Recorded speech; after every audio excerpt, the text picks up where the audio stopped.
आकाश में उड़ने वाला कौवा जब अपने आप को बीमार महसूस करता है तो वो चींटियों की तरफ जाता है। जी हाँ, आपने सही सुना। कौवा जब भी बीमार महसूस करता है तो वो जाता है चींटियों की कॉलोनी में, जिसको एंटहिल बोलते हैं। वो वहां जाता है और उसके बाद वहां जा करके वो अपने पंखों को खोल करके बैठ जाता है एकदम शांत।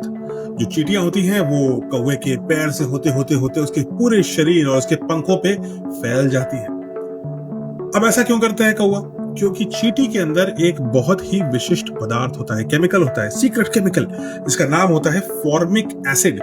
केमिस्ट्री में अगर आपने ध्यान दिया होगा तो फॉर्मिक एसिड आपकी केमिस्ट्री में होता था क्लास 11th में। फॉर्मिक एसिड कई दवाइयों में भी होता है। फॉर्मिक एसिड जो चींटियां जनरेट करती हैं वो एक ऐसा केमिकल है जो एंटी पैरासिटिक है, एंटी बैक्टीरियल है और एंटी फंगल भी है।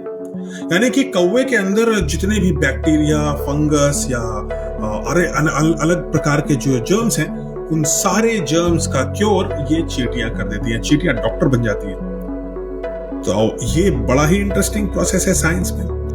बायोलॉजी में इस प्रोसेस को एंटिंग बोला जाता है, चींटी के नाम पर एंटिंग।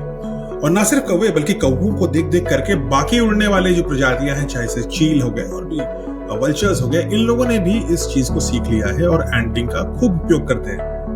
अब चींटियां भी काफी दुरुस्त रहती हैं, उनको कौवे के आसपास खाना भी मिल जाता है। तो इसलिए एक तरह का सिम्बायोटिक रिलेशन है।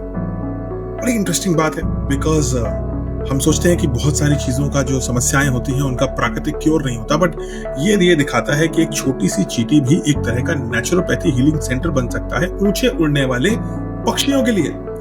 तो इसलिए याद रखिएगा इस बात को, प्रकृति में होने वाली बहुत सारी समस्याओं का समाधान प्रकृति के अंदर ही है और कभी कभी समाधान छोटी सी चींटी में होता है।